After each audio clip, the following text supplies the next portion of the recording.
अटल जी की बात मान ली होती तो नरेंद्र मोदी जी मुख्यमंत्री नहीं रहते। बहुत नाराज थे कि इस देश में सनातन धर्म की परिभाषा गलत ढंग से भाजपा और आरएसएस और विश्व हिंदू परिषद जो चला रहे हैं, ये सनातन धर्म है ही नहीं।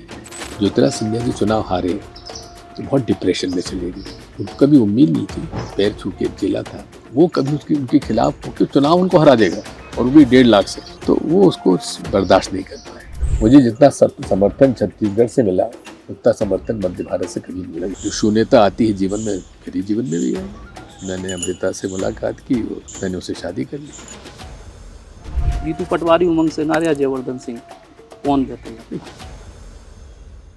भैया और राम राम, नमस्कार। हमें तो चिंता हुई और नाम है हमारा सचिन चौधरी। बुंदेली बौछार को खास कार्यक्रम है मेहमान खाट, और आज खाट पे हमारे मेहमान हैं वे नेता जिनको कहूँ राजनीति को चाणक्य कहो जात, कहूँ रहस्यमयी नेता कहो जात, तो बहुत सारे जो है आयाम उनके राजनीतिक व्यक्तित्व में जो है देखने को मिले हैं आज तक, और ना केवल मध्य प्रदेश में बल्कि पूरे देश में।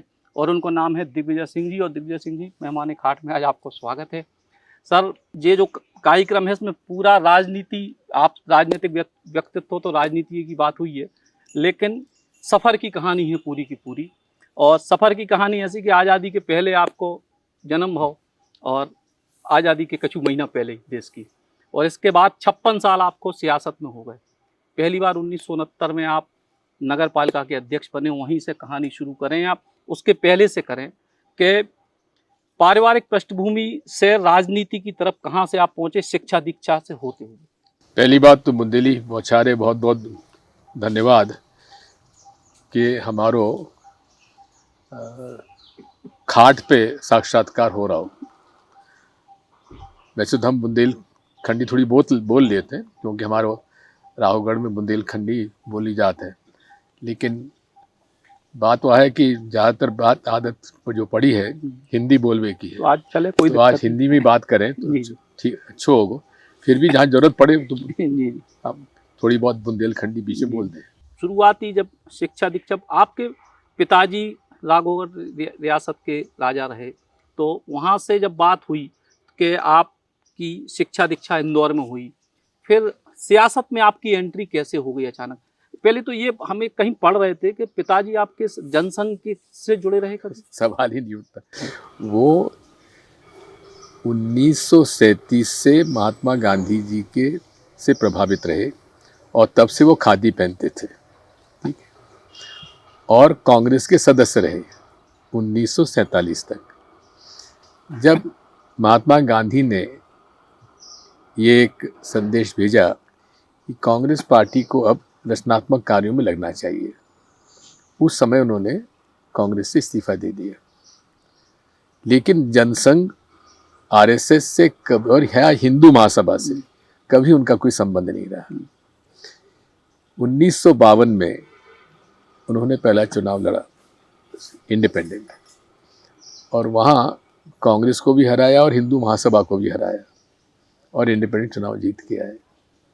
मेरा जन्म 28 फरवरी 1947 को हुआ और देश आज़ाद हुआ। उसके बाद देशी रियासतें शामिल की गई भारत में सरदार पटेल साहब के, और फिर जागीरदारी एबोलिशन एक्ट आया और जागीरदारी हम खत्म समाप्त हुई। लेकिन मेरे पिताजी शुरू से ही कांग्रेस पार्टी की विचारधारा से प्रभावित होकर उन्होंने 1941-42 में ही छुआछूत के खिलाफ एक कदम उठाया और हमारे राहुगढ़ किले में जितने भी हमारे मंदिर थे, उन मंदिरों में अनुसूचित जाति के लोगों को प्रवेश करने का अधिकार दे दिया। ऐसा व्यक्ति कभी जनसंघ और के साथ हो सकता है कि? तो जनसंघ और आरएसएस के लोग झूठा प्रचार करने में वो आपको ही प्रभावित उन्होंने कर दिया कि वो जनसंघ में थे, कभी जनसंघ में नहीं पढ़ा, इसलिए हमने आज बिल्कुल वो गलत लिखा भी वो नहीं है, लिखा भी उन्होंने होगा, क्योंकि वो कहते भी हैं, पढ़ते भी हैं, और सब फर्जी काम करना उनकी एक आदत में शुमार है, क्योंकि उनकी बुनियाद ढोंग, फर्जीवाड़े पर ही उनकी बुनियाद भी है। खैर, मैं उसमें नहीं जाना चाहूँगा।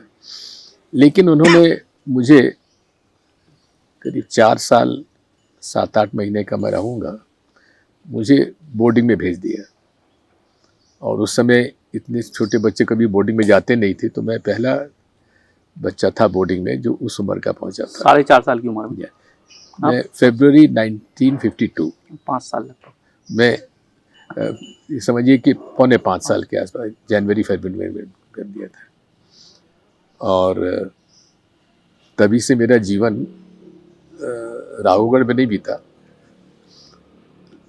बोर्डिंग में बीता। उसके बाद फिर 1962 दिसंबर में मैंने सीनियर केमिस्ट्री पास किया, अच्छा फर्स्ट क्लास आया।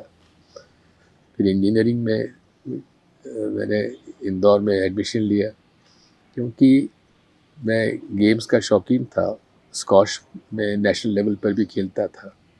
सेंट्रल इंडिया स्क्वॉश का मैं लगातार 6-7 साल मतलब जीतता रहा एक टूर्नामेंट।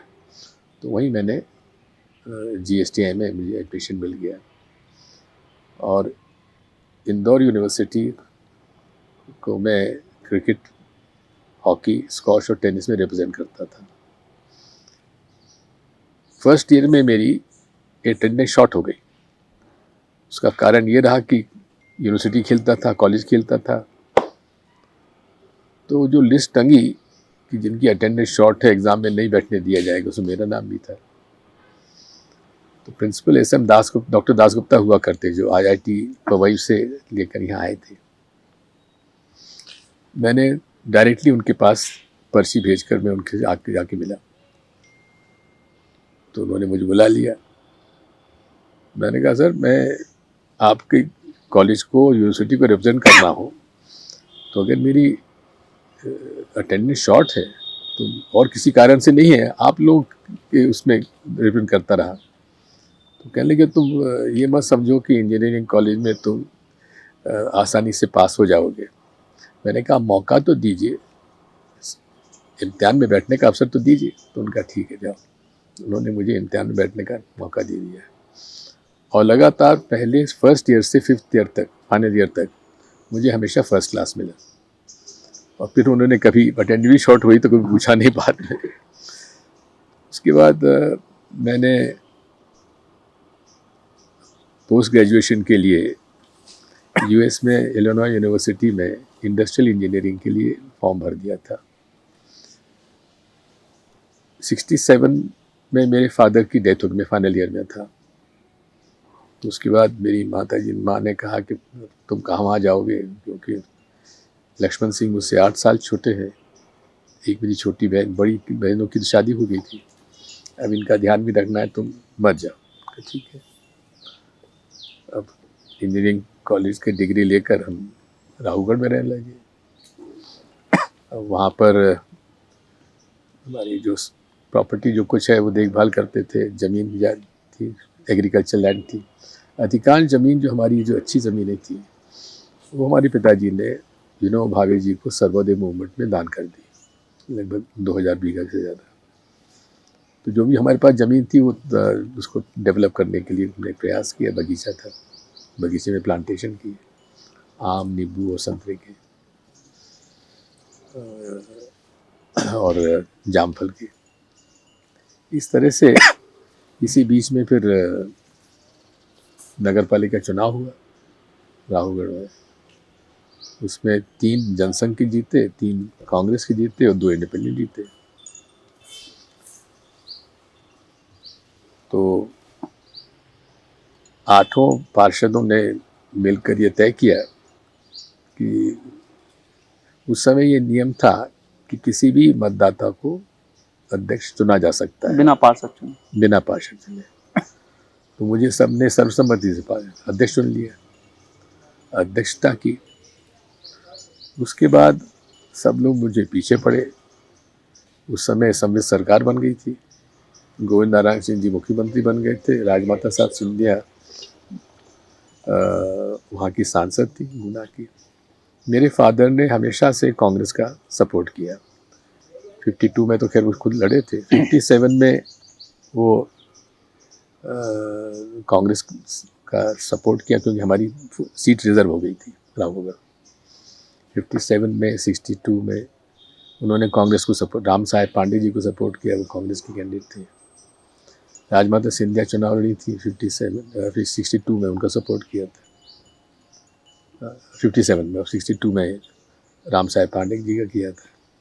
67 में चूँकि पंडित द्वारका प्रसाद मिश्रा जी से झगड़ा हो गया था राजमाता सिंधिया का, तो वो स्वतंत्र पार्टी से चुनाव लड़ी, जनसंघ से नहीं लड़ी थी, तारा छाप से। तो तारा छाप से उनको सपोर्ट कर दिया था, लेकिन उसके बाद फिर उन्होंने, उनके डेथ हो गई 67 के बाद। उसके बाद उन्होंने जनसंघ ज्वाइन कर ली राजमाता साहब ने। तो मुझसे कहा तुम भी जनसंघ ज्वाइन कर जाओ। तो ये बात होगी 69-70। तो मेरे पास कुशाभाऊ ठाकरे जी को भेजा, सारे लिटरेचर भेजी आरएसएस की, बंच ऑफ थॉट्स और इस तरह की जो पुस्तकें हैं, गुरु गोलवलकर जी की नेशनहुड डिफाइंड, सावरकर जी की पुस्तकें छोड़ गए। इसी बीच में गोविंदारायण सिंह जी मुख्यमंत्री थे, वहाँ शिकार खेलने आया करते, तो शिकार होता था, मुख्यमंत्री के रूप में शिकार खेलने आते थे। उनको मालूम पड़ा कि मुझ पर जनसंघ प्रवेश करने के लिए प्रभाव डाला जा रहा है। फिर कैलाश सारंग जी को भेजा गया कि दौरा कराइए। तो कैलाश सारंग जी के साथ मैंने राजगढ़, शाहजहाँपुर, मंदसौर, नीमच का दौरा किया। लेकिन लौटने के बाद मुझे वो ठीक नहीं लगा। इसी बीच में इंदिरा जी का नेतृत्व उभर कर सामने आ रहा था। तो गोविंदारायण सिंह जी ने मुझे कहा कि ठीक है, तुमने संघ की विचारधारा की किताबें तुम्हारे पास आ गई, अब तुम कांग्रेस की कुछ पढ़ो, गांधी को पढ़ो, नेहरू को पढ़ो। और फिर उन्होंने कहा कि संस्कृति के 4 अध्याय रामधारी सिंह दिनकर की किताब पढ़ो। मैंने वो भी पढ़ी। बचपन से मैं बोर्डिंग में रहा। बोर्डिंग में हमारे हर जाति समाज के, हर धर्म के लोग हमारे क्लासमेट थे, हॉस्टल में साथ रहते थे, खेलते कूदते थे, बड़े हुए उनके साथ। तो मुझे ये बात को समझ में नहीं आई कि भाई ये एंटी मुस्लिम जो माहौल उन्होंने अपनी विचारधारा का बनाया है, मैं उससे सहमत नहीं। और ये बात आके मैंने राजमाता सिंधिया को बताई। माधवराव जी सिंधिया उस समय जनसंघ से MP बन गए थे। मैंने कहा मैं जनसंघ तो नहीं जाऊँगा, मैं कांग्रेस में जाऊँगा। तो मैंने कांग्रेस ज्वाइन कर ली। ये कहते हैं कि हमने RSS में शाखा में ले गए थे। हाँ, एक बार शाखा में मुझे निमंत्रित उन्होंने किया, जैसे करते हैं ना, तो मुझे एक बार ले गए थे और फिर उनके साथ दौरा वौरा भी मुझे कराया। लेकिन मुझे कभी विचारधारा उनकी ना कभी समझ में आई, ना मैं उससे प्रभावित हुआ। तो आप फिर अगर राजमाता का समय, जब राजमाता चूँकि लगातार आपके परिवार से मतलब उनसे जुड़ाव रही, तो जब आपने जब कांग्रेस में जाने का निर्णय लिया, राजमाता तब तक फिर जनसंघ और फिर जनता पार्टी की तरफ बढ़ गई, तो फिर राजमाता ने फिर कभी दोबारा कभी प्रयास नहीं किया? नहीं, उन्होंने सम्मान के भी रखा। और मैं तो इस बात को कह सकता हूँ कि मुझे उन्होंने जिस प्रकार से पुत्र को सम्मान दिया जाता है, वैसा सम्मान उन्होंने मुझे दिया। यही था कि हाँ, वो उस समय फिर इमरजेंसी हो गई। इमरजेंसी पीरियड में प्रकाशन सेठी चीफ मिनिस्टर बने। मैं कांग्रेस में बन गया था। पहले जिला कांग्रेस कमेटी का महामंत्री बना, उसके बाद PCC में डेलीगेट बन गया। और प्रकाश चंद्र जी सेठी का बड़ा समर्थन मुझे मिला। और वो गुना के दौरे में आए तो राघवगढ़ आए मेरे घर पे खाना खाने के लिए। तो तब से मेरा उनसे संबंध अच्छा हो गया। तो जब ये इमरजेंसी आई तो इनकी सबकी गिरफ्तारी हुई। राजमाता सिंधिया को गिरफ्तार कर लिया गया। माधवराव जी नेपाल चले गए और इनको पचमढ़ी में रखा गया। मैंने राहोगढ़ विधानसभा को मुझे मैंने प्रयास शुरू कर दिया था कि इसको रिजर्वेशन से निकाला जाए। उसका स्टडी भी मैं कर रहा था और उसके माध्यम से मैंने उसको 1977 में उसको जनरल कैटेगरी में ले आया। 1972 का इलेक्शन मैं नहीं लड़ पाया क्योंकि अंडर एज था करीब 25 दिन से। खैर, तो उस समय मैंने राजमाता सिंधिया जी के पक्ष में सेठी जी के पास गया कि आप गलत कर रहे हो, क्यों इनको परेशान कर रहे हो। मैंने राहोगढ़ विधानसभा में किसी भी आरएसएस और जनसंघ के आदमी को गिरफ्तारी के पक्ष में मैंने एक आवेदन भी नहीं दिया और नाम भी नहीं दिया। जबकि सेठी जी पूछते तो नाम बताओ, मैंने कहा साहब मेरे पास लोगों को छुड़वाने के नाम है, बंद कराने कोई नाम नहीं। संयोग से एक रामप्रसाद शिवहरे जनसंघ का सबसे सीनियर लीडर था राहुल का, हमारे परिवार से बहुत अच्छा संबंध उनके थे, उसको भी मैंने जमानत से भी छुड़वा लिया। और बाकी लोग जो आरएसएस के लोग थे, हमने उन सबसे निवेदन किया है भाई एक कागज़ पे लिखा दो जो भी मांग रहे। तो किसी को गिरफ्तार मैंने नहीं होने, बॉन्ड भरवा दिए उन लोगों ने। उसकी वजह से थोड़ा सा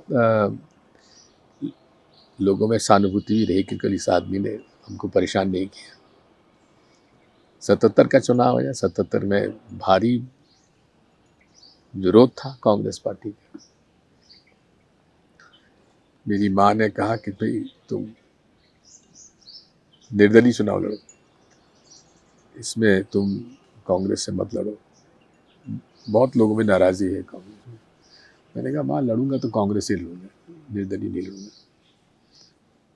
कांग्रेस पार्टी ने मुझे टिकट दिया, चुनाव लड़ा और वोटिंग के 3 दिन पहले जो पुराने कांग्रेसी थे वो सब जनता पार्टी में चले गए। तो मुझे लगा कि अब तक ठीक हो गया। जितना एक बदनामी थी कांग्रेस की मेरी कॉन्स्टिट्यूंसी में, वो सब चली गई जनता पार्टी में। उसका एक उदाहरण देता हूँ कि एक गांव में हमारे एक बहुत बड़ा नेता हुआ करता था, कांग्रेस का नेता। थाने की दलाली वो करे, तहसील की दलाली वो करे। तो उसने मेरे मंच का संचालन हाथ में लिया। मैंने उसके हाथ से माइक छीनकर मैंने कहा तू नीचे उतर, मंच से उसको नीचे उतार दिया। तो लोगों ने ताली बजा दी, क्योंकि उसकी वजह से लोग कांग्रेस से नाराज थे। तो वो लोग चला गया जनता पार्टी में, गांव वाले सब आ गए कांग्रेस में। इस तरह से मैं चुनाव 77 का भी जीत गया और फिर बाकी तो आप जानते हैं। तो 77 का आप चुनाव जीते, लेकिन जैसे सिंधिया परिवार की बात करें कि राजमाता तो आपको कांग्रेस में नहीं ला पाई, मतलब जनसंघ या जनता पार्टी में, लेकिन आप पे इस बात का क्रेडिट कहा जाता है कि माधवराव सिंधिया को भी आप ही लाए और ज्योतिरादित्य सिंधिया को भी आप ही लाए। तो जब माधवराव जी से बात करें कि जब कहा गया कि विशेष तौर पे आपको जिम्मेदारी कांग्रेस पार्टी ने दी थी दिल्ली से कि इनको कैसे भी करके कांग्रेस में लाना, वो क्या किस्सा है? 77 में एमएलए में बना। सिंधिया जी 77 का लोकसभा चुनाव जनसंघ से नहीं लड़ी, जनता पार्टी से भी नहीं लड़ी, निर्दलीय है, और मैं एमएलए बन गया था। तो इसमें उस समय ग्वालियर चंबल संभाग में काफ़ी सूखा पड़ा। हम तो मैं उस समय यूथ कांग्रेस का जनरल सेक्रेटरी बन गया था स्टेट में। तो मैंने अपने दौरा किया। सिंधिया जी भोपाल आए तो उनसे जाके मिला। मैंने कहा महाराज हमेशा से सिंधिया परिवार बुरे समय में लोगों के साथ खड़ा हुआ है। जब भी कोई तकलीफ़ होती है, सूखा पड़ता है, बाढ़ आती है, कोई बीमारी होती है, हमेशा सिंधिया परिवार ने जाके। आज जनता पार्टी की सरकार, उस समय चीफ मिनिस्टर शायद सकलेचा जी थे, वो कैलाश जोशी थे, उसके बाद सकलेचा जी हो गए थे। तो ये आज पूरे तरीके से कुछ नहीं हो रहा है। मैं खुद वहाँ पे दौरा करके आया हूँ। तो उन्होंने कहा क्या करना चाहिए। मैंने कहा नक्शा निकाला। मैंने कहा साहब आप श्योपुर से दौरा शुरू करो, श्योपुर से लेकर आप पूरा मुरैना भिंड होते हुए ग्वालियर से होते हुए गुना अपने पहुँचो। लोगों में होना चाहिए कि आप बुरे समय उनका साथ दिया। उनका ठीक है प्रोग्राम बनाओ। हमने प्रोग्राम बना दिया उन्होंने प्रोग्राम रिलीज कर दिया। अच्छा, ये संघ के लोग जो है ना, ये तांगे के घोड़े के समान होते हैं। इनको आसपास कुछ नहीं दिखता, केवल संघ ने जो बता दिया उसी रास्ते पे चलते हैं। उस बात को लेकर उन्होंने सिंधिया जी का, माधवराव सिंधिया जी का विरोध करना शुरू कर दिया कि आपने क्या किया इस इलाके के लिए जो आप सरकार के खिलाफ बोल रहे हो। सरकार ने सब कुछ किया, ये किया वो किया। तो कुछ जगह उन्होंने एक दो जगह काले झंडे दिखाने शुरू किए। हमारे लोगों, यूथ कांग्रेस उनका सपोर्ट किया, उनको अलग किया। इस तरह से धीरे धीरे उनको मैंने मोड़ने की कोशिश की। हमारी बातचीत भी, हमारे संबंध अच्छे रहे। फिर वो, मुझे भी खेल का शौक था, उनके यहाँ क्रिकेट खेलते थे, स्क्वॉश खेलते थे, और उस समय शिकार विकार भी अलाउड होती थी, तो उनके साथ जंगल में शिकार भी खेलते थे। 79 में संजय गांधी जी से मेरा अच्छे संबंध हो गए थे। 77 के बाद वो, उन्होंने मुझे बुलाया कि दिग्विजय, किस तरह माधवराव सिंधिया को अपने कांग्रेस में लाना है। जिस समय 77 के पहले इमरजेंसी में के आखिरी दिनों में संजय गांधी जी ने इंदिरा जी के माध्यम से इनको जो भी रिलीफ दिला सकते थे, जमीन अमीन के मामले में रिलीफ दिलवाए। तो संबंध उनके थे कि वो आने तैयार हो जाएंगे, तुम जरा उनसे कांटेक्ट करो। अर्जुन सिंह जी हमारे लीडर ऑफ ऑपोजिशन थे। उन्होंने कहा कि दिग्विजय ये करना है। हमने कहा ठीक, कोशिश करता हूँ, मुश्किल है, क्योंकि रायबरेली से इंदिरा जी के खिलाफ राजमाता साहब चुनाव लड़ने वाली थी। तो वो सिंधिया जी के पास में गया मुंबई, तो वो उनका इंडिपेंडेंट का जो उगता सूरज उनका चुनाव चिन्ह होता था, उसके उन्होंने प्रिंट वगैरह डिज़ाइन वगैरह शुरू कर दिए थे। मैं गया, मैंने कहा देखिए, उस समय तक लगने लगा था लोगों को कि जनता पार्टी सरकार गिरेगी और इंदिरा जी वापस आएंगे, एक माहौल बन गया था। तो मैंने उनको समझाया कि देखिए महाराज, आप यंग हैं, भविष्य आपका है, ये जनसंघ का कोई फ्यूचर नहीं है, आप कांग्रेस में आइए। और देखिए महाराजा कश्मीर भी इसी में है, सब लोग हैं, बड़े बड़े लोग हैं, आप भी इसमें शामिल हो जाइए। जो भी प्रिवी पर्स वगैरह का मामला था वो तो अब समाप्त हो चुका, जो भी होना था हो गया। आपका पॉलिटिकल फ्यूचर कांग्रेस में ही है। तो उनका कैसे करेंगे राजमाता साहब, तो जनता पार्टी में है। तो मैंने कहा आप निर्णय अपने हिसाब से लीजिए, लेकिन अगर आपको इंदिरा जी ने और संजय जी ने इमरजेंसी के दिनों में मदद किया, तो इतना तो हक बनता है कि आप उनसे मुलाकात तो कर लें। उनका ठीक है, मुलाकात कर लेंगे। मुलाकात मैंने करवाई। अर्जुन सिंह जी, हम दोनों उनको एयरपोर्ट पे रिसीव करने गए। उनको सीधे ले जाके 12 विलिंगडन क्रेसेंट में रहती थी इंदिरा जी। उस दिन रात को बहुत देर से लौटी थी, किसी से नहीं मिल रही थी।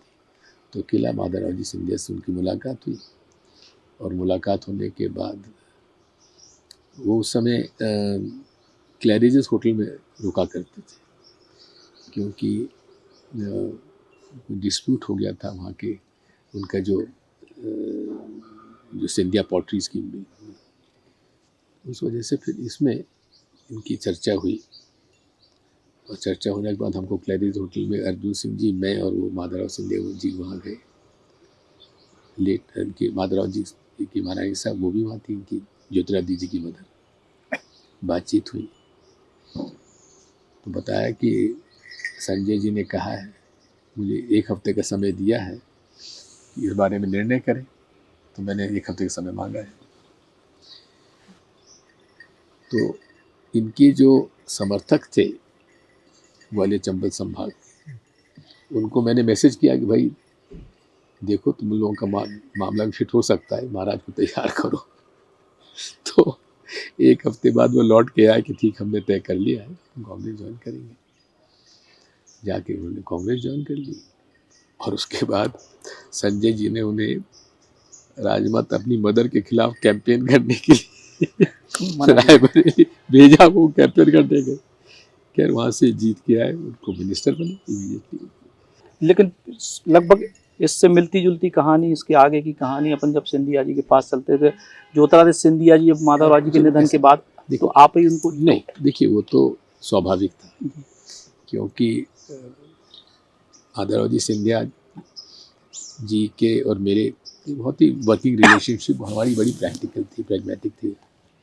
हाँ, हम दोनों एक ही इलाका के रहे तो थोड़ा बहुत तो डिफरेंस ओपिनियन होता ही है, लेकिन मैं मिनिस्टर यहाँ पे था, वो वहाँ थे, तो हम लोगों ने मिल के काम किया।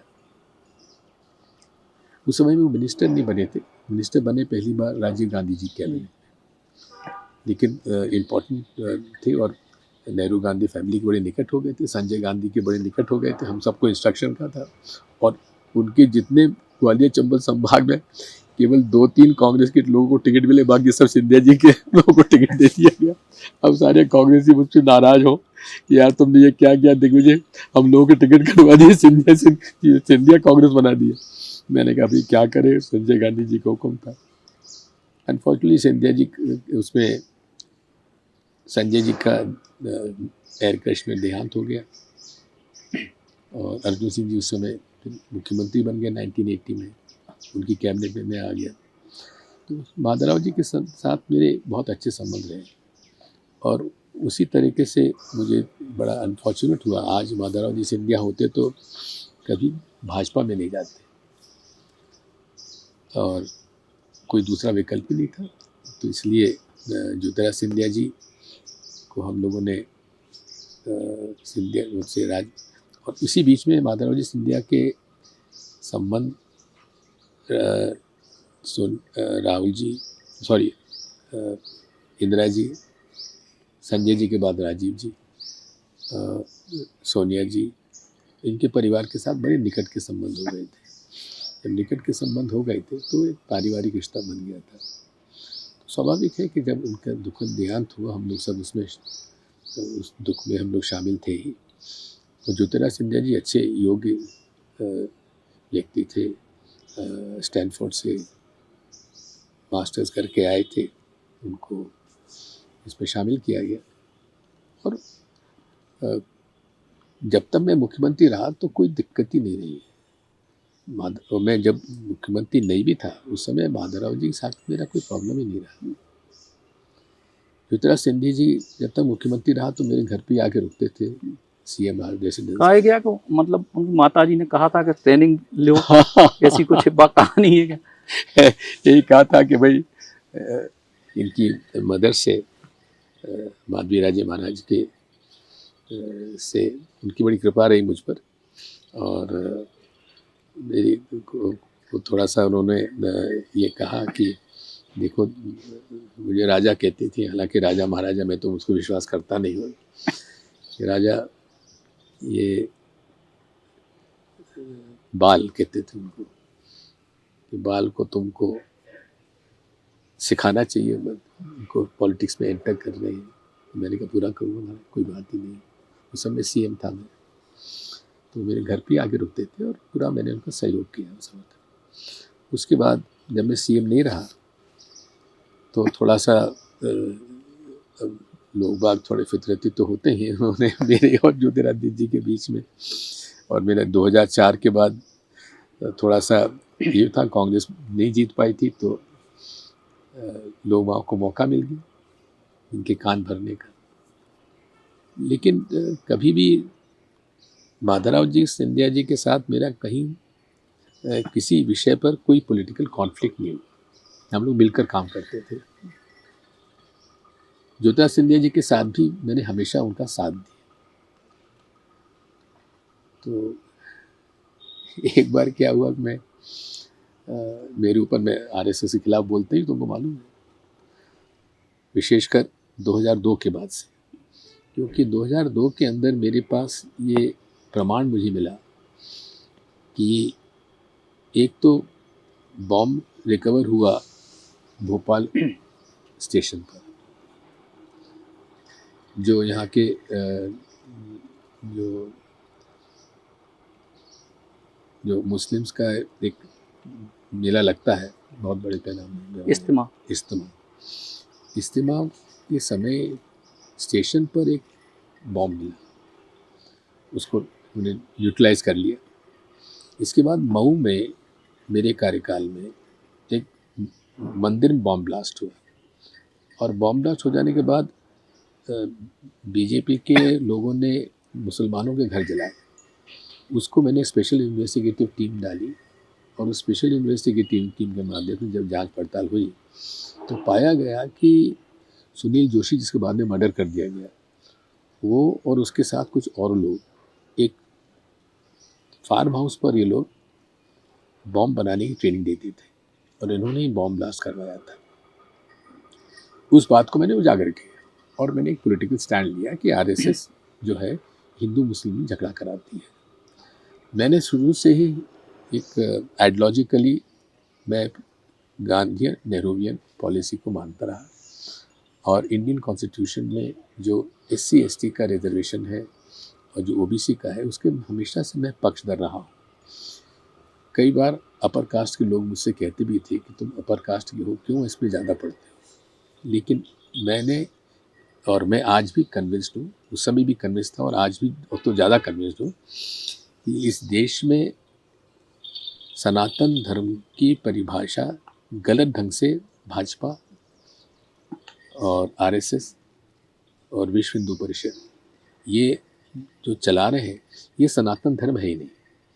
सनातन धर्म जितना एक लिबरल है, जी और जीने दे जो उसका मानसिकता है, जो कि सर्वधर्म संभाव की मानसिकता है, उस बात को लेकर ये चलते रहे।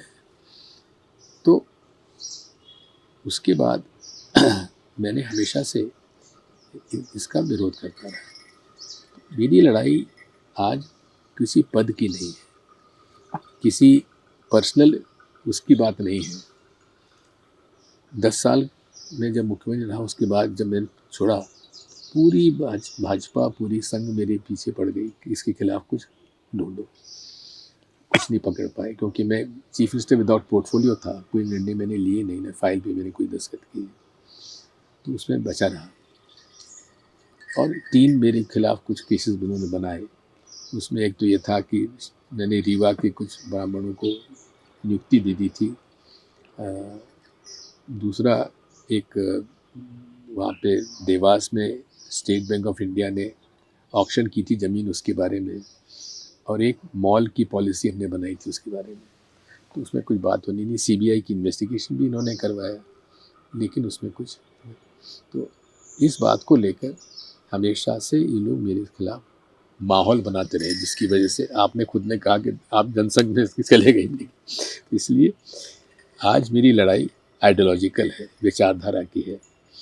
लेकिन दुर्भाग्य से 2019 में जब ज्योतिराज सिंधिया जी चुनाव हारे, तो बहुत डिप्रेशन में चले गए।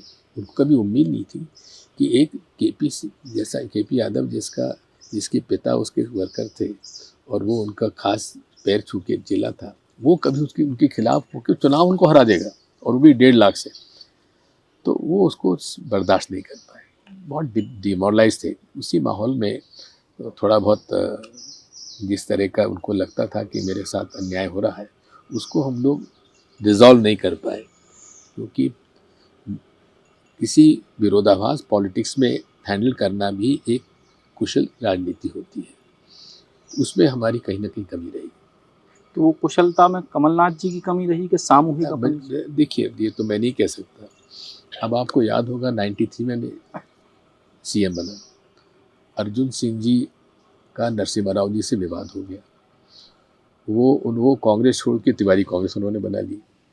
अब हमारे पास अर्जुन सिंह जी के समर्थक तो थे ही, करीब 90 से ज़्यादा विधायकों ने, 173 में से 90 विधायकों ने दस्तखत मुझे करके दिए कि साहब अर्जुन सिंह जी का साथ हमको देना चाहिए।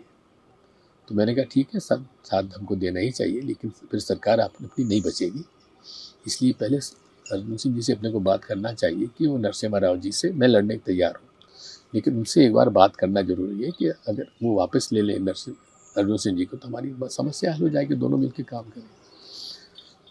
तो उन्होंने कहा कि हम बात करते हैं, पर अर्जुन सिंह जी ने मना कर दिया कि नरसिम्हा राव जी के साथ वो कभी काम नहीं करेंगे। मैंने कहा अपने पास विकल्प क्या है, तो सब लोगों को मैंने हर 3 महीने में 6 महीने में दिग्विजय सिंह की सरकार जा रही है, सरकार जा रही है, सरकार जा रही है, लेकिन सरकार 10 साल तक चली। इसलिए चली कि मैंने सबको अपने अपने एरियाज़ में इंटरफेयर करने के बजाय उनको मजबूत किया, चाहे सिंधिया जी हो, चाहे अर्जुन सिंह जी हो, चाहे श्यामाचंद्र जी विद्याचरण जी हो, चाहे वोरा जी हो, चाहे माधवराव सिंधिया हो, सबको, चाहे कमलनाथ जी हो, सबको मैंने अपने अपने इलाका में डिस्टर्ब नहीं किया।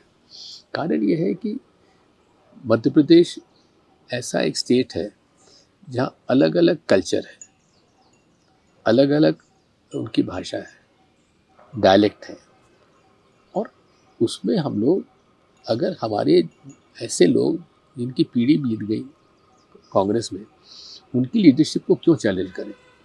इसलिए मैंने अपने आप को हमेशा से वन अमंग्स द इक्वल माना।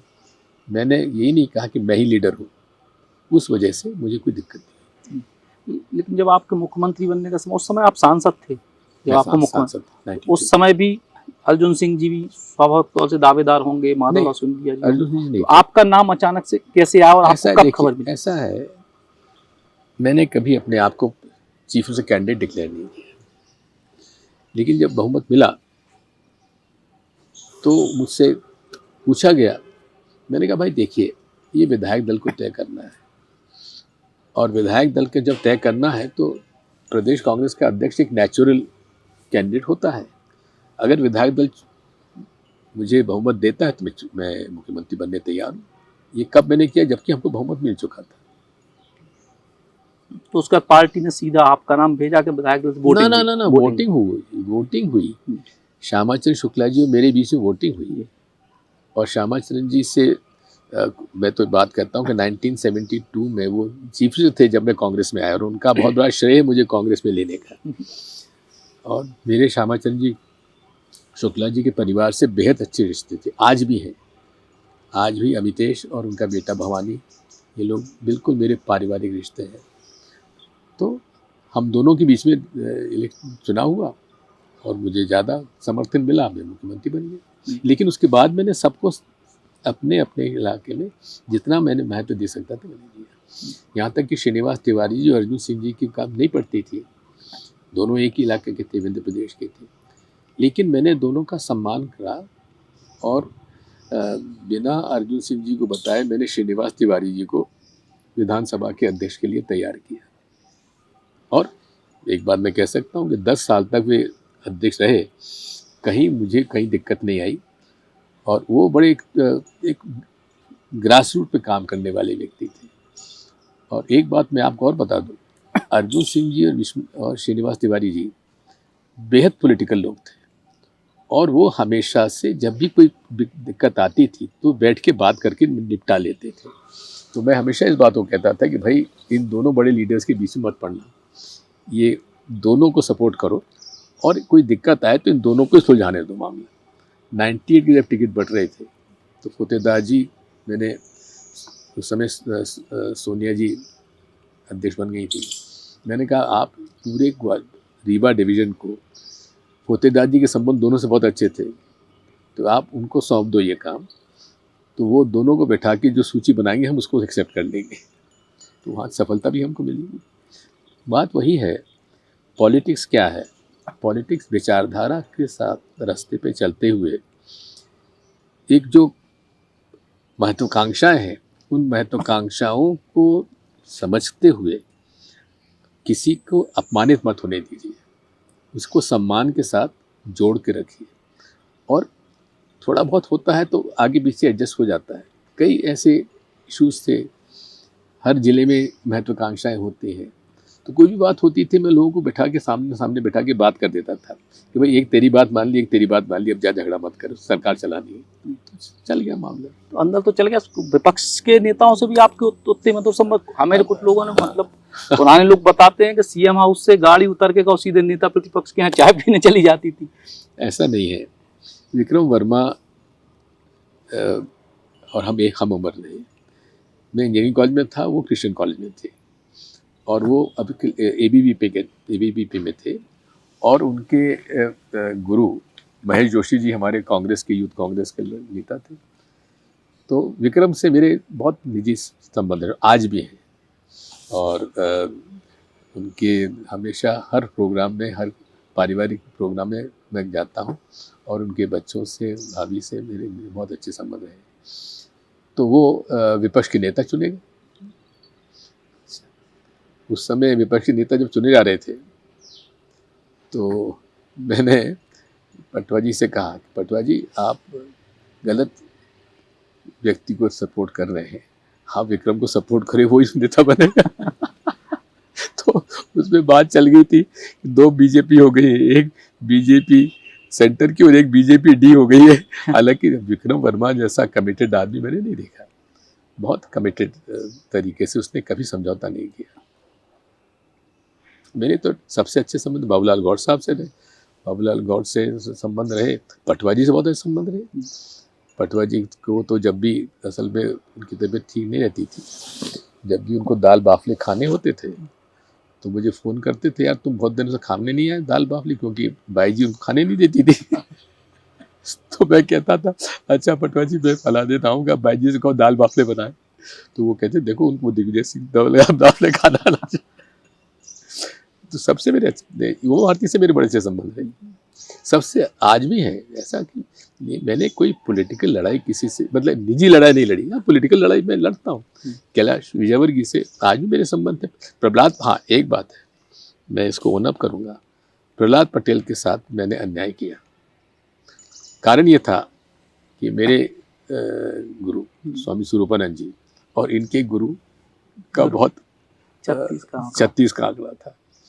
उसकी वजह से मुझे वो सब करना पड़ा जो मुझे नहीं करना चाहिए था। लेकिन आज इसको प्रहलाद पटेल जी को बधाई दे, धन्यवाद दूंगा कि उन्होंने कभी बुरा नहीं माना। आज हमारे उससे बेहतर संबंध है। यहाँ तक कि मेरी जब नर्मदा परिक्रमा हुई तो वो पति पत्नी दोनों मुझे मिलने के लिए आए। तो ये उनका बड़प्पन है। लेकिन जब आपका 2003 तक जब सरकार चली, 10 साल चली, जब सरकार का आखिरी समय था, तब आपको स्थिति कुछ लगी थी कि कुछ डावाडोल है 2003 के चुनाव में जाने के पहले? देखिए, बात ये थी कि वो छत्तीसगढ़ राज्य के विभाजन की भी उसी से जुड़ी कुछ कहानी। ऐसा था कि मध्य प्रदेश राज्य में हमेशा से छत्तीसगढ़ से अधिकांश हमारे कांग्रेस जीतते आते थे। मध्य भारत का जो इलाका था मध्य प्रदेश का, यहाँ पे उतने समर्थक नहीं था, क्योंकि सारा कांग्रेस का मूवमेंट छत्तीसगढ़ में हुआ। मध्य भारत और विंध्य प्रदेश और भोपाल ये देशी रियासतों का इलाका था, और देशी रियासतों में कांग्रेस का बहुत बड़ा मूवमेंट कभी नहीं रहा। इसलिए ये थोड़ा सा एक हमेशा से यहाँ कमज़ोर जनसंघ यहाँ स्ट्रांग रही है, और कांग्रेस वहाँ स्ट्रांग रही। तो उस समय हम लोगों ने मैंने हमेशा से, मैं तो कहूँगा, मुझे जितना समर्थन छत्तीसगढ़ से मिला उतना समर्थन मध्य भारत से कभी नहीं मिला। यहाँ तक भी जब मेरा चुनाव हुआ, छत्तीसगढ़ के श्यामाचरण शुक्ला जी, लेकिन अधिकांश छत्तीसगढ़ के विधायकों ने मुझे वोट दिया, समर्थन दिया। तो छत्तीसगढ़ जब हमारा वादा था 1993 में, वोट हमारे इलेक्शन मैनिफेस्टो में था, 98 में था, तो वो हमने पूरा किया। उसकी वजह से क्या हुआ कि इम्बैलेंस हो गया बिजली का मामला, सारे पावर स्टेशन छत्तीसगढ़ में और कंज्यूमर सब यहाँ पर।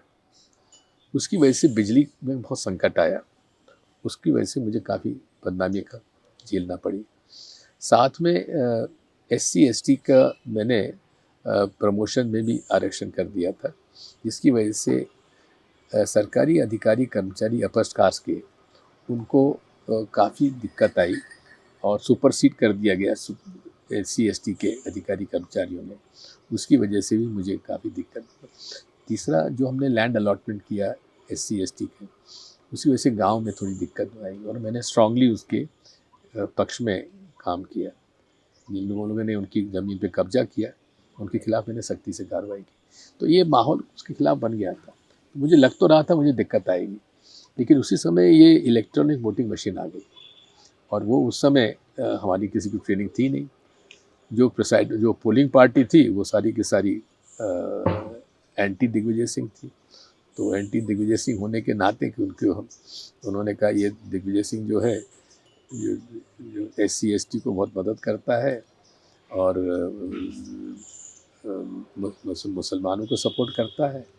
उसकी वजह से पूरी अधिकांश कर्मचारी जो पोलिंग पार्टी के थे उन्होंने अपने बटन दबा दबा के एक उन्हीं के पास मशीन रहती थी 48 घंटा, तो या तो पहले या बाद में, क्योंकि हमारे वर्कर्स ट्रेंड नहीं थे, तो उसकी वजह से मुझे समर्थन नहीं मिल पाया। उस चुनाव में कहा गया कि उमा जी ने राघवगढ़ से शिवराज जी को भेजा चुनाव लड़ने के लिए कि उनको घेर लिया जाए, तो उसका कुछ असर आप मानते कोई असर? कोई असर।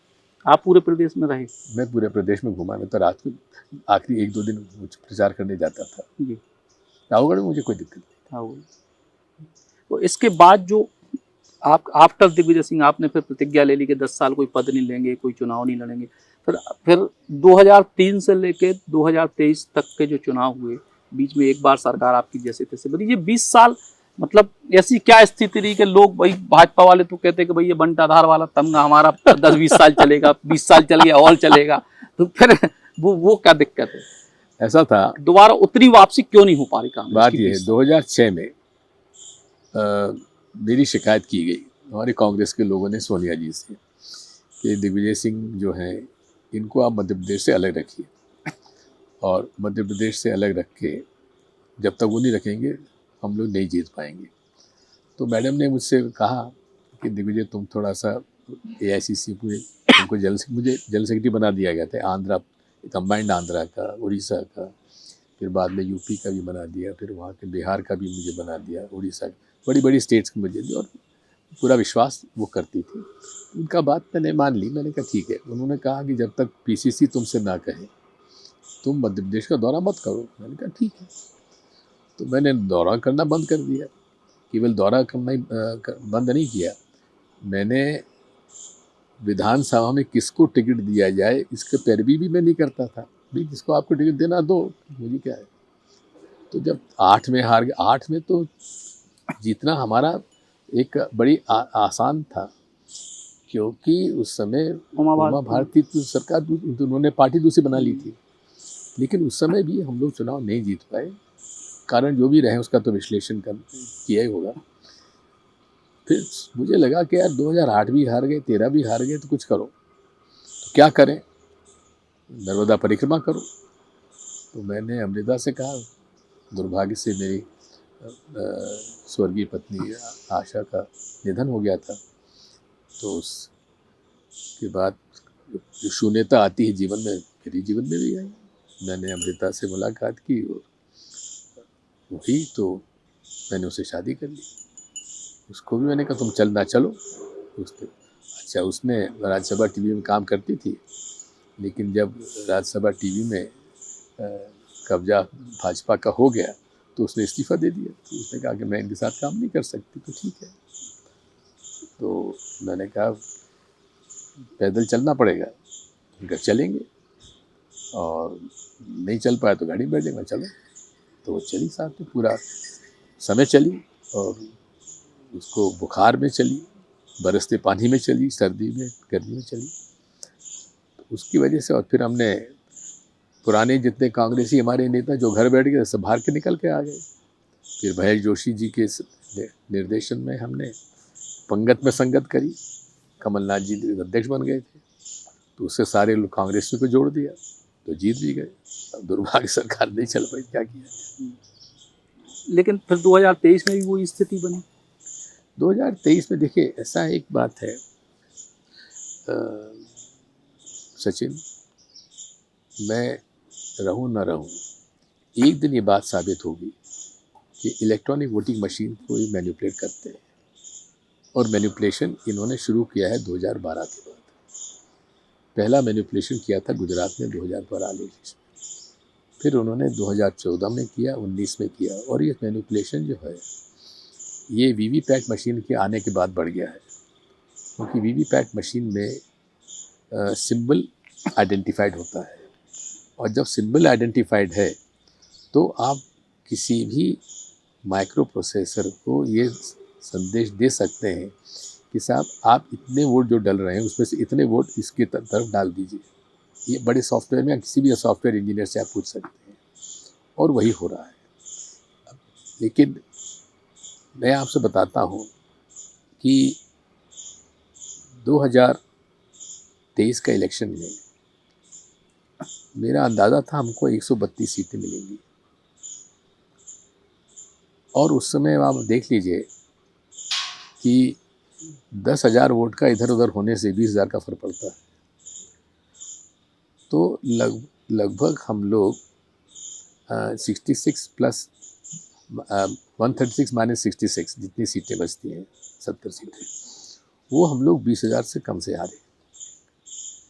दूसरा ये भी आप देखिए कि पोस्टल बैलेट में 230 में से 199 में हम लोगों को लीड मिली है कांग्रेस में। पोस्टल बैलेट में कौन वोट डालता है? सरकारी अधिकारी, कर्मचारी, अपने आर्मी के लोग, बुजुर्ग लोग, विकलांग लोग।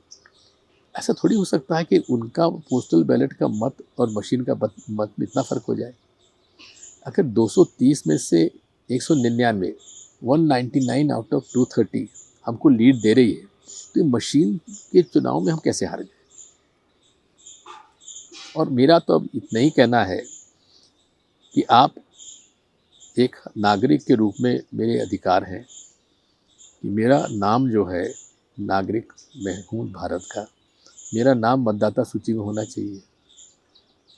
दूसरा अधिकार है कि मैं जिसको वोट देना चाहूँ वो वहाँ वोट जाए। और तीसरा मेरा अधिकार है कि जहाँ मैंने वोट दिया वहाँ गिरे। और चौथा है कि मेरे वोट की गिनती होना चाहिए। ये चारों अधिकार जो हैं आज की हालात में हमें विश्वास नहीं है। जिस प्रकार से नाम काटे जा रहे हैं, आज ही मैंने देखा राघोगढ़ में हमने सर्वे करवाया, राघोगढ़ केवल विधानसभा में 21,000 वोट फेक पाए गए, हमने फर्जी पाए। ये हमारी गलती रही, हम इस पर ध्यान नहीं देते थे। और अभी तो पूरी हमारी हाउस टू हाउस सर्वे हुआ नहीं है, प्रोग्रेस में है।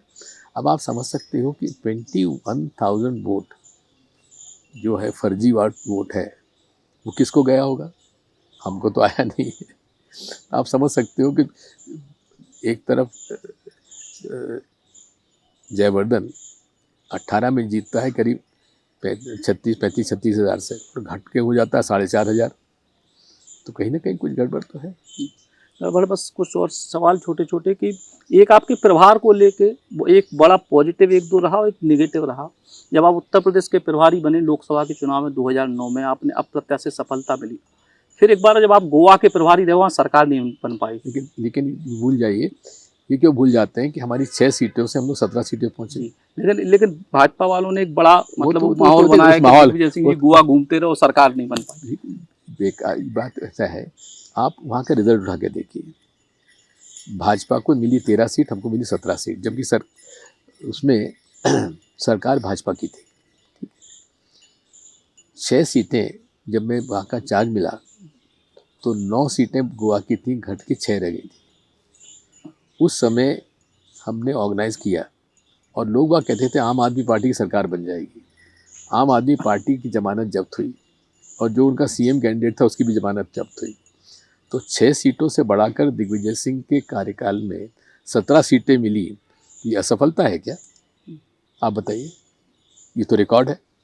अब उसके अंदर ये हुआ कि हमने जिससे गोवा फॉरवर्ड के विजय सरदेसाई साहब से हमारा गठबंधन करने का मेरा प्रस्ताव था, लेकिन दुर्भाग्य से मेरे पीठ पीछे वहाँ के तत्कालीन प्रदेश कांग्रेस के अध्यक्ष जी ने, उन्होंने उस सीट पर जहाँ स्वयं विजय सरदेसाई चुनाव लड़ रहा था, वहाँ उस यूथ कांग्रेस के लड़के को टिकट दे दिया, जिसने प्रदेश कांग्रेस कमेटी के दफ्तर में आके दिग्विजय सिंह का पुतला जलाया। उसको टिकट उसने बी फॉर्म दे दिया। उसकी वजह से हमारा वो संतुलन बिगड़ गया। और वो लोग 4 उनके 5 चुनाव लड़े हो, 5 सीटों पे 4 वो लोग जीत के आए। तो हम तो वैसे ही हमारे पास बहुमत हो जाता, क्योंकि जाने की जरूरत ही नहीं थी। तो इसलिए वो एक गलती जो रही, जबकि गलत होना नहीं चाहिए था। मेरे साथ धोखा हुआ तुलनात्मक तौर पे बस। और उसके बाद भी हम लोग विजय सरदेसाई तैयार हो गए थे। वो ये चाहते थे कि वहाँ के मुख्यमंत्री के रूप में वहाँ पे एक जो पूर्व मुख्यमंत्री रहे हैं, उनको वहाँ से उनको कांग्रेस के उनको बनाया जाना चाहिए। तो उनकी हमने राहुल गांधी जी से बात भी करा दी थी। केसी वेणुगोपाल मेरे साथ थे, रात को 2:30 बजे उनसे बात हमने कराई और उसके बाद घर आए और सुबह 6 बजे मालूम पड़ा कि वो सब लोग गायब हो गए। रात को नितिन गडकरी जी आए और नितिन गडकरी जी ने जो भी समझौता किया उसमें उसके बाद उनको ढूंढते हम रह गए और वो लोग शाम को जाके भाजपा को समर्थन कर आए वो लोग। तो वहाँ धोखा हुआ हमारे साथ। तुलना तो इसलिए मेरा ट्रैक रिकॉर्ड जनरल सेक्रेटरी का भाजपा कितने ही मुझे कह दे हमेशा बेहतर रहा है। आपने इंदिरा जी से लेके राहुल गांधी जी तक लगातार आप पूरे गांधी परिवार के लगातार काम कर रहे हैं, कार्यशैली में कौन बेहतर दिखता है? देखिए, इंदिरा जी के साथ तो एक बहुत साधारण ज़्यादा विधायक या मंत्री के रूप में मैंने काम किया है, वो तो अद्भुत थी। उनके बारे में तो जितना कहा जाए उतना कम है। संजय गांधी जी बड़े अनुशासन प्रिय थे और बड़े सख्त लीडर थे। वो अगर उन्होंने टाइम दिया 5 बजे तो आप 5 बज के 5 मिनट पर चले तो वो आपसे नहीं मिलते थे। बहुत डिसिप्लिन के होते। दुर्भाग्य से उनका एयर क्रैश में चले गए। राजीव जी देवता पुरुष थे और एक बड़े भाई के रूप में उन्होंने मुझे हमेशा से उन्होंने मुझे मौका दिया। 37 साल की उम्र में मुझे प्रदेश कांग्रेस का अध्यक्ष बना दिया।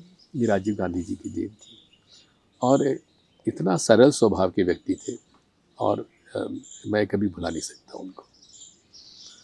जहाँ तक सोनिया जी की बात है, सोनिया जी बेहद पॉलिटिकल है और बेहद शार्प मेमोरी है उनकी। मेरे बारे में कहा जाता है इनकी मेमोरी बहुत अच्छी है। कई बार मुझे भी उन्होंने गलत साबित कर दिया सोनिया जी को। इसलिए वे जन्मी विदेश में लेकिन भारतीयता और भारत की राजनीति को वो बहुत अच्छी तरह से समझने लगी थी। और उनके जब उन्होंने AICC प्रेसिडेंशियल संभाली थी, केवल 2 प्रदेशों में कांग्रेस थी, एक केरला और मध्य प्रदेश। लेकिन उसके बाद उन्होंने 2004 में कोalition गवर्नमेंट UPA की बनवा दी। ये उनकी बदौलत थी और उन्होंने ऐसे व्यक्ति को चुना, डॉक्टर मनमोहन सिंह जी को, जो एक बहुत ही सफल प्रधानमंत्री साबित हुए। यहाँ तक राहुल जी का सवाल है, राहुल जी आइडियोलॉजिकली बहुत स्ट्रांग है और बहुत पढ़ते हैं, बहुत ईमानदार तो है ही और निडर व्यक्ति हैं। उनको कोई धमका नहीं सकता और वो जो उनके मन में आ गई तो उन्हें कोई रोक नहीं सकता। प्रियंका जी बहुत ही पॉलिटिकल है, बहुत अच्छी स्पीकर है, हिंदी बहुत अच्छा बोलती है, हिंदी का भाषण बहुत अच्छा देती है। तो इसलिए इस परिवार ने इस देश को जो दिया है दूसरा कोई दे नहीं सकता। इसलिए मैं तो हमेशा कहता हूँ मेरे तो 3 नॉन नेगोशिएबल प्रिंसिपल हैं। पहला तो प्रिंसिपल मेरा यही है, विचारधारा, इसमें कोई समझौता नहीं कर सकता। नेहरूवियन गांधीयन फिलॉसफी से मैं चलता हूँ। दूसरा है सांप्रदायिक सद्भाव, इससे मैं कभी समझौता नहीं करूँगा और विशेषकर अनुसूचित जाति और जनजाति के पक्ष में इस पर कभी समझौता मैं नहीं करूँगा। और तीसरा है मेरा समर्पण और मेरा समर्थन नेहरू गांधी परिवार के लिए, इस पर मैं कभी समझौता नहीं करूँगा, चाहे मुझे कितने नुकसान हो जाए। अटल जी और मोदी जी की कार्यशैली अटल जी देवता पुरुष थे और बेहद मुझ पे उनकी कृपा थी। उन जैसा व्यक्ति तो होना बड़ा मुश्किल है और ऐसे अनेक किस्से हैं, उनको तो फिर कभी बताऊंगा आपको मैं। लेकिन अटल जी जो व्यक्ति थे और मोदी में ज़मीन आसमान का अंतर है। और अटल जी की बात मान ली होती तो नरेंद्र मोदी जी मुख्यमंत्री नहीं रहते, वो तो अडवाणी जी ने उनको बना लिया अटल जी को, नहीं तो वो तो बहुत नाराज़ थे। तो अटल जी के बाद अगर बात करें, जब भाजपा में जिस प्रकार की बात, अगर अटल जी रहते तो ये कभी प्रधानमंत्री जी के उम्मीदवार भी नहीं बन सकते थे नरेंद्र मोदी जी। वो तो अडवाणी जी उनके झांसे में आ गए, अब पूरा देश झांसे में आ गया। विपक्ष के और जो नेता हैं, लालू जी, मायावती जी, काशीराम जी, इनसे भी आपके हमेशा बहुत अच्छे हमेशा से रहे हैं। काशीराम जी की बड़ी कृपा रही है, मायावती जी से हमारे संपर्क रहे हैं, लालू जी से, मुलायम सिंह यादव जी से अच्छे संबंध रहे हैं। और भारतीय जनता पार्टी को तो जब यहाँ कार्य समिति बैठक हुई थी तो उनको तो मैंने खाना दिया था मुख्यमंत्री के रूप में। मध्य प्रदेश में अगर वर्तमान में बात करें, अब 2028 में हम जा रहे हैं, जीतू पटवारी, उमंग सिंघार या जयवर्धन सिंह, कौन बेहतर लगता है? देखिए, ये आप जो है ना, ये ऐसी बात कर रहे हैं जिसकी आज कहीं कोई मुद्दा ही नहीं है। अरे कांग्रेस सरकार बनेगी तो बात बनेगी ना। तो दिग्विजय सिंह ने तो स्वयं के लिए कभी उम्मीदवार नहीं तय किया, अपना उम्मीदवारी कभी तय नहीं। इसलिए कांग्रेस पार्टी आज बहुत बड़े चुनौतीपूर्ण ढंग से हमारे सामने हुआ है। इसलिए इन सब बातों के चक्कर में आप लोग जो है कांग्रेस को तोड़ना चाहते हैं। हम लोग उस झांसे में आने वाले नहीं हैं, हम सब लोग मिलकर लड़ाई लड़ेंगे। बस एक आखिरी सवाल के, हम जब से राजधानी भोपाल में हैं 16 साल से, मुख्यमंत्री निवास के अलावा इतनी भीड़ केवल दिग्विजय सिंह जी के बंगले पर दिखाई देती है, चाहे चुनाव हो चाहे नहीं हो, चाहे टिकट मिल रहे हो तो, चाहे पार्टी के कोई पद की कुछ भी नहीं है। अभी आप पिछले 2-3 महीने कुछ भी नहीं है, लेकिन सबसे ज्यादा भीड़ दिग्विजय सिंह जी के बंगले पर क्यों दिखती है? ये तो आप उनसे पूछिए जो आते हैं।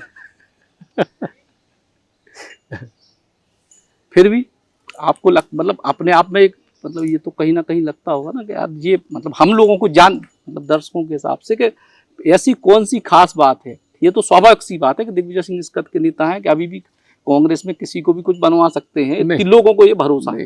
लेकिन इसके अलावा एक बात साफ मैं कर दूं, दिग्विजय सिंह किसी को भी कांग्रेस में कुछ नहीं बनवा सकता। हाँ, दिग्विजय सिंह सबकी बात सुनता जरूर है, और सुनाने के लिए अगर किसी और को कोई घर नहीं मिलता तो कम से कम दिग्विजय सिंह घर उसको सुनाने के लिए मिल जाता है, तो उसके मन को शांति भी मिलती है। वो मैं हमेशा तैयार था, हूँ और रहूँगा। तो दिग्विजय सिंह जी, जैसे उस समय मुख्यमंत्री काल में कहा गया था, एक कोई कांग्रेस का सम्मेलन, बड़ा सम्मेलन जो है, अगर किसी को शिकायत है राजनीति में तो शिकायत को सुन लो तो आधी समस्या वैसे ही सॉल्व हो जाती है। और उनका यही कहना है कि भैया जी जितने भी लोग हैं जो पद की लालचता में भी आओ, कछु भड़ास निकाल में भी आते तो भड़ास सुन ले, समझ ले। लेकिन राजनीति के ऐसे व्यक्तित्व हैं जिन पे अब 1-8 घंटा तो बहुत कम है, 2-4 घंटा की चर्चा लगे, अगर कभी मौका मिले तो दोबारा कभी बैठे। लेकिन बहुत 56 साल लगभग राजनीति में जी व्यक्ति ने गुजारे हो मध्य प्रदेश में और देश में, ऐसे व्यक्ति के संग चर्चा करवो और आप सबको चर्चा सुनवो, निश्चित तौर पर आनंददायक है। नमस्कार। धन्यवाद सचिन, आपको बहुत शुभकामनाएं। और हम तो इतनी बात जरूर कहेंगे कि तुमने बुंदेलखंड और बुंदेलखंडी के लिए जो काम तुमने करो है, तुम बधाई के पात्र हो, और ईश्वर तुमको खूब मदद करें, राम राजा तुम्हारे ऊपर खूब हाथ रखे रहें, और भगवान महावीर स्वामी की कृपा तुम पर हमेशा बनी रहे, यही मैं ईश्वर से प्रार्थना करूं। लेकिन बहुत अच्छा है, तो और आगे बढ़ो, ये हम लोग ईश्वर से प्रार्थना करते हैं। बहुत बहुत लॉन्ग डिस्टेंस वाली लंबी रातों को या नॉन स्टॉप वाइब बोले सूर्या को या 50 सालों से इंडिया का भरोसा है सूर्या, तभी तो आज भी इंडिया बोले सूर्या को या।